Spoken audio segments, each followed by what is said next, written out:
Je vous souhaite la bienvenue dans l'émission Prochain Niveau. Je m'appelle Mathieu Desroches et aujourd'hui, j'aimerais vous parler d'un piège commun qui rend beaucoup de personnes esclaves de leur situation financière. Donc, vous savez, au fil des années, j'ai côtoyé beaucoup de personnes. J'ai également même conseillé et accompagné différentes personnes dans le domaine de leurs finances. Beaucoup de gens viennent vers moi pour me demander des conseils et tout ça.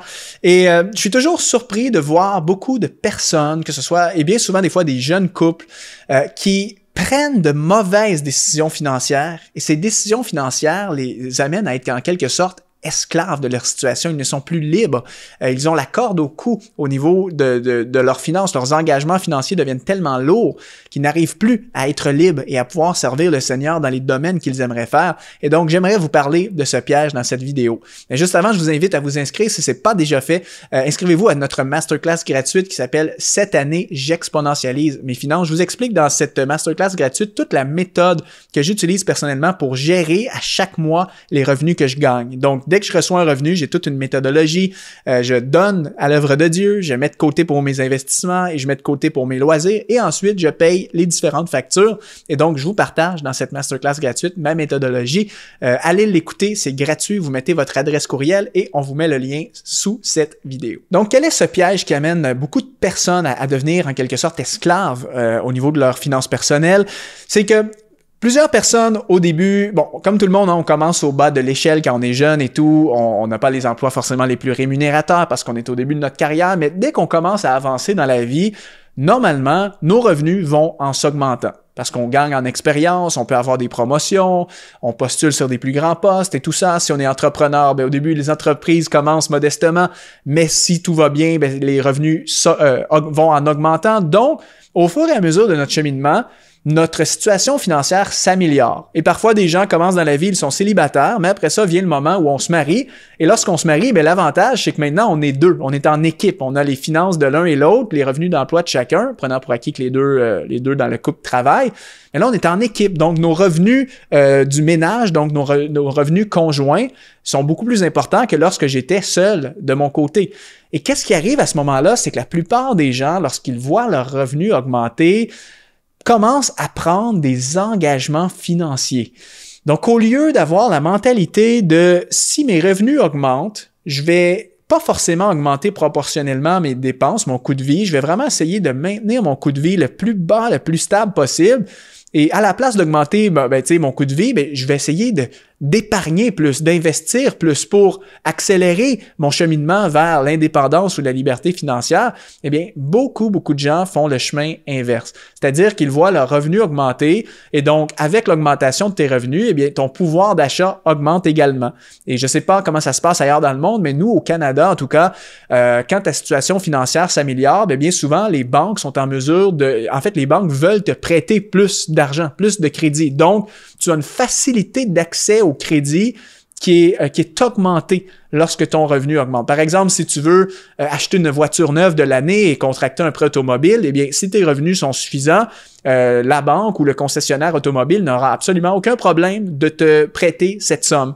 Si tu veux acheter une maison, donc contracter un crédit maison ou une hypothèque, comme on dit au Canada, tu n'auras pas de problème. Tu vas, comme on dit ici chez nous, tu vas passer au crédit. C'est-à-dire que la banque va être prête à t'endosser, à t'accorder ce prêt pour que tu puisses réaliser ce projet. Et donc, c'est un piège parce qu'on se dit, ben, ma situation financière est mieux, je peux m'acheter une nouvelle voiture, je peux m'acheter une maison, on peut faire des méga rénovations à la maison et financer ça sur un emprunt. Mais le piège, c'est que, alors que oui, tes revenus ont augmenté, mais si tu augmentes aussi tes dépenses, donc ton coût de vie, par les engagements financiers que tu prends, les dettes que tu contractes, eh bien finalement, tu n'es pas plus libre que lorsque tu gagnais peu et que tu avais peu de dépenses. On s'entend? Donc, replonge-toi quelques années en arrière, disons, quand tu étais au tout début de ta carrière, que tu gagnais pas forcément des gros revenus. Peut-être que tu roulais dans une vieille voiture si tu étais propriétaire d'une voiture, une voiture qui n'avait pas coûté très, très cher, mais tu étais tout à fait heureux, ton besoin de te déplacer était comblé. Mais là, tu as la promotion, donc ton salaire augmente, mais tu contractes un prêt automobile. Donc, finalement, la marge qui te reste entre l'augmentation de ton revenu et l'augmentation de tes dépenses, bien souvent, des fois, il ne reste même pas de marge. Donc, tu es encore au niveau, dans ta situation financière, tu es au statu quo. C'est-à-dire que tu n'es pas libre. Et c'est ça le problème, c'est que moi, pour ramener ça ici à nous en tant que chrétiens et à vous, la communauté des exponentialistes, je sais que pour la plupart d'entre vous qui écoutez cette chaîne YouTube, c'est que vous avez à cœur de servir le Seigneur. Vous avez des rêves, vous avez peut-être un côté entrepreneur en vous, vous rêvez d'entreprendre quelque chose, vous rêvez peut-être ultimement de répondre pleinement à l'appel de Dieu, de réaliser le rêve, le projet qu'il a mis en vous. Mais bien souvent, tout est une question de finances. Hein? Financer notre destinée, ça prend des revenus en quelque part. Il faut qu'on paye les factures à la fin du mois. On est tous dans le même bateau. Mais je vois beaucoup de personnes qui sont remplies de rêves, qui veulent accomplir des choses, mais que de l'autre côté, oui, voient leurs revenus augmenter parce que ça va bien dans leur travail, tout ça, mais augmentent proportionnellement leurs engagements financiers. Donc, finalement, ces personnes sont esclaves. L'émission que tu regardes en ce moment est rendue possible grâce à des sponsors qu'on appelle les activateurs de destinée. Si tu veux toi aussi nous aider à continuer à diffuser ces émissions pour rejoindre le plus grand nombre, eh bien, tu peux aujourd'hui devenir un activateur de destinée. Tout ce que tu as à faire, c'est d'aller dans le lien qui apparaît dans la description de cette vidéo. De retour à ton émission. Et je suis témoin de mes yeux de plein de situations comme ça. J'ai eu des conversations avec des gens qui me disent « Mathieu, je rêve de démarrer mon ministère, je rêve peut-être comme toi de me lancer dans l'entrepreneuriat, j'aspire à être indépendant financièrement, d'être mon propre patron, avoir plus de flexibilité sur mon horaire, pouvoir donner du temps à l'œuvre de Dieu. Je rêve de faire ça, Mathieu. » Mais de l'autre côté, je les revois un mois après, ils viennent de s'acheter une voiture neuve de l'année et ils ont contracté un prêt automobile dessus qui leur coûte super cher. Mais moi, dans ma tête, je me dis, ça fait pas de sens. Oui, tu as peut-être un bon revenu en ce moment dans ton emploi, mais c'était pas le temps de contracter un prêt automobile si tu aspires à tendre vers l'indépendance financière. En fait, il faut que tu saches quelle est ta priorité. À quoi est-ce que tu aspires? Est-ce que tu aspires à vivre pour le moment présent et à t'acheter tout ce que tu veux? Et si c'est ça ton but dans la vie, si tu es heureux de cette manière, c'est tout à fait correct. Je porte aucun jugement contre ça. Si pour toi, la vision que tu as de tes finances, c'est « je veux bien gagner ma vie », je veux m'acheter une belle voiture, une maison, subvenir aux besoins de ma famille, être capable d'épargner un petit peu et je suis heureux là-dedans. C'est tout à fait OK si c'est ce que tu veux. Mais moi, ce que j'essaie de communiquer beaucoup à travers cette émission, c'est de vous encourager à tendre vers la liberté et l'indépendance financière, c'est-à-dire dans la situation où est-ce que vous n'avez plus forcément besoin d'un salaire extérieur, vous ne dépendez plus d'un patron, vous pouvez devenir votre propre patron et même vous êtes peut-être en mesure de financer vous-même votre coût de vie par vos investissements, votre épargne, vos entreprises. Eh bien, si c'est ça ton objectif, si tu veux devenir libre pour être libre de ton temps, libre géographiquement, libre de tes décisions, eh bien pour ça, ça doit se refléter dans la façon que tu gères tes finances aujourd'hui. Et le piège dans lequel beaucoup tombent, c'est que les personnes prennent des engagements financiers qui les gardent esclaves financièrement. Et le mot esclave est peut-être fort, mais dans le sens prisonnier de mes engagements. C'est-à-dire que je suis obligé de garder mon emploi pour arriver à satisfaire à toutes mes obligations financières. Par exemple, il faut peut-être même que je fasse des heures supplémentaires ce mois-ci parce que il faut que je paye maintenant la nouvelle voiture que je viens de m'acheter ou parce que notre nouvelle maison qu'on vient d'acheter ou nos méga rénovations qu'on vient de faire nous ont coûté tellement cher, on a maintenant un gros crédit à rembourser, donc il faut que je fasse des heures supplémentaires ou il faut que je trouve un deuxième boulot, une autre source de revenus. Et donc, je suis pris dans un engrenage. Et l'expert en finances personnelles, Robert Kiyosaki, utilise une expression en anglais. Il dit « on est pris dans la rat race ». Un peu comme si vous avez déjà vu une souris ou un rat courir là, dans une roue. Eh bien, souvent, le rat, la souris court sans arrêt. Elle est prise dans ce cercle-là, dans cette roue-là. Eh bien, souvent, avec nos finances, c'est ça. Quand tu as tellement d'engagements financiers, mais tu es pris dans l'engrenage de la vie, tu es pris dans la rat race. C'est-à-dire que l'objectif de ta vie en termes de finances, c'est qu'il faut que je me lève ce matin, que je travaille dur, que je fasse des heures supplémentaires, tout ça, parce qu'il faut que je puisse satisfaire à tous les engagements financiers que j'ai pris. Et ce qui est dangereux avec ça, c'est que déjà, ça peut mettre une grande pression sur vous, sur votre couple. Ça peut vous amener à être stressé, angoissé par les questions financières et tomber aussi dans la crainte de manquer. Vous avez peur parce que présentement, oui, vous avez peut-être un bon revenu. Et dans votre situation actuelle, avec les revenus que vous gagnez, seul ou avec en couple, eh bien, vous vous dites présentement, ça va. Avec nos revenus actuels, on est en mesure de satisfaire à tous nos engagements financiers. Mais au fond de toi, des fois, il y a une crainte. Tu te dis, et si je perds mon emploi? Et si finalement les revenus, l'entreprise doit faire des réductions de salaire, couper des postes, et si l'économie va moins bien? Et là, on commence à s'inquiéter. Parce qu'on se dit, tu vois, si mes revenus devaient diminuer, s'il devait nous arriver une malchance, une maladie, un arrêt de travail ou autre, eh bien à ce moment-là, peut-être que je n'aurais plus des revenus suffisants pour couvrir tous mes engagements financiers. Donc, ça crée une peur de manquer, ça crée une angoisse financière. Beaucoup de gens, malheureusement, vivent dans cette angoisse avec leurs finances, mais c'est tout simplement lié aux mauvais engagements qu'ils ont pris. Ils ont pris trop d'engagements. Au lieu de voyager léger, de réduire leur coût de vie le plus possible afin d'être serein financièrement, et de se laisser une marge en cas où si mes revenus baissent, mais parce que mon coût de vie est plus modeste, eh bien, je ne suis pas stressé. C'est juste le coussin, peut-être le profit qui va rester, qui va être moins élevé. Mais quand tu es vraiment à côté, dans le sens que si tu gagnes 80 000 par année et que ton coût de vie est de 80 000, il reste plus rien. Donc, si ton revenu devait passer à 65 000, tu as un manque à gagner de 15 000. Et donc ça crée vraiment beaucoup de stress, des tensions familiales. Il y a même des statistiques que j'ai lues, beaucoup de divorces qui proviennent de des situations financières de la sorte. Il y a tellement de pression au niveau du couple, au niveau des finances, que ça crée des tensions. Donc, il faut faire extrêmement vigilant, les amis. Apprenez plutôt à vivre modestement et surtout à faire de l'atteinte de l'indépendance et de la liberté financière votre priorité.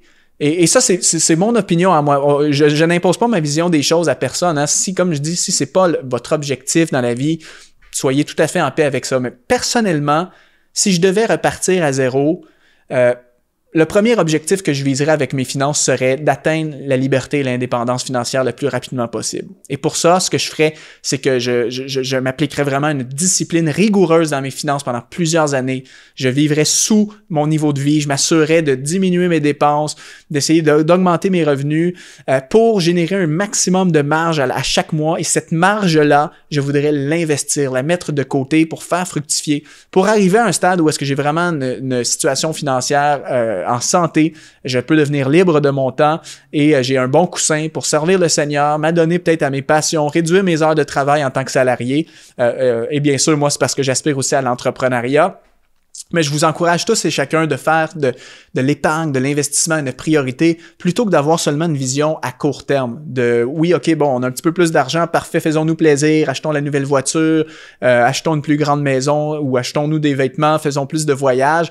Faut faire attention parce que sinon, vous allez être constamment pris dans le cycle de la rat race, comme disait Robert Kiyosaki, et ça te tient malheureusement esclave au niveau financier. Alors que je te souhaite d'être libre financièrement pour que tu puisses servir le Seigneur pleinement là où il va te conduire. Et juste pour terminer là-dessus, des petits conseils en rafale hein, pour se garder de ce piège-là. Réfléchis toujours comme il faut avant de prendre un nouvel engagement financier et ne te laisse jamais dominer par tes envies et tes impulsions. Je continue avec mon exemple de nouvelle voiture parce qu'en tout cas, c'est assez commun. J'ai vu beaucoup de gens de mon entourage tomber dans ce piège-là.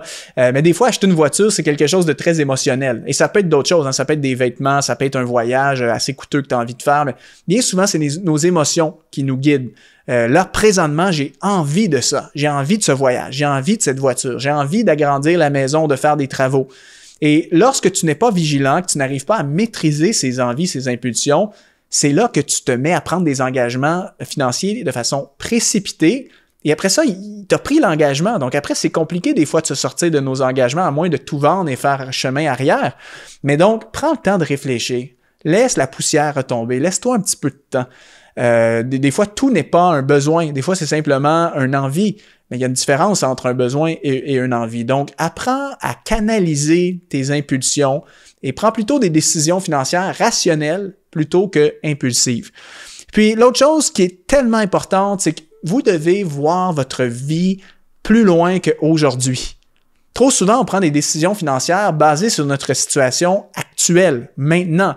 Donc maintenant, peut-être que tout va bien, toi, ta conjointe ou ton conjoint, bien, vous avez une bonne situation financière, le futur semble bien s'entrevoir, vous avez des bons revenus en ce moment. Oui, vous avez une capacité d'acheter des choses, mais essaie de voir plus loin. Tu te vois où dans 2 ans, dans 3 ans, dans 5 ans? Est-ce que présentement, tes revenus actuels, tu penses être capable de les maintenir l'année prochaine, dans 3 ans? Où tu entrevois peut-être un ralentissement économique ou une complication au niveau de ton industrie. Et des fois, c'est aussi de voir où est-ce que tu te vois, toi, personnellement et en tant que couple, dans 2 ans, dans 3 ans, dans 5 ans. Je vois souvent des jeunes couples qui prennent plein d'engagements financiers, la nouvelle maison, tout ça, mais on parle d'avoir un enfant, disons, l'année prochaine. Mais le problème, c'est que les enfants, autant que c'est une grande bénédiction, mais financièrement, ça augmente aussi le coût de vie. Quand on a des enfants, il y a plus de charges qu'on doit engendrer. Donc, des fois, dans le calcul, ça fait pas de sens. Tu sais que tu prévois avoir un enfant l'année prochaine, mais là, tu es en train d'acheter la plus grosse maison, la nouvelle voiture, les voyages, tout ça. Et donc, faut voir un petit peu plus loin. Anticiper où est-ce que tu t'en vas. Anticiper même en termes de ta destinée, de tes rêves. Peut-être qu'en ce moment, tu es dans une situation salariée, tu aimes ce que tu fais, mais au fond de toi, il y a un rêve. Tu sens que le Seigneur te travaille, le Seigneur est en train de déposer quelque chose. Tu sens peut-être même un appel au ministère, un appel à l'entrepreneuriat, et tu te dis, je me prépare pour ça, je sens que le Seigneur me conduit, me pousse dans une direction, et peut-être que d'ici 2-3 ans, j'aimerais vraiment faire un geste, un pas de foi, et me lancer vraiment dans une nouvelle direction. Mais ces choses-là, ça se prépare financièrement, les amis. Et il y a beaucoup de gens qui, malheureusement, sont esclaves. Ils sentent une direction de Dieu, mais sont tellement pris de leurs engagements financiers qu'ils arrivent 2-3 ans plus tard et alors qu'ils voudraient faire un pas de foi, n'arrivent pas à le faire parce qu'ils ont tellement de dettes, tellement d'engagements qui les obligent à continuer de travailler et ça met beaucoup de stress, beaucoup de pression.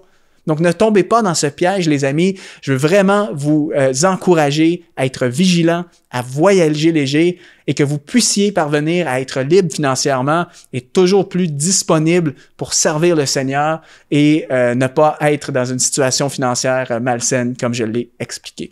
Si ça vous parle, si cette vidéo vous a encouragé, laissez-nous un like, laissez-nous un commentaire. Ça va vraiment nous faire plaisir d'aller lire vos messages et je vous encourage aussi, si vous voulez nous aider à rejoindre plus de gens, à partager autour de vous. Donc, c'était Mathieu Desroches. Merci de m'avoir écouté aujourd'hui et on se revoit une prochaine fois dans l'émission Prochain Niveau. Salut tout le monde.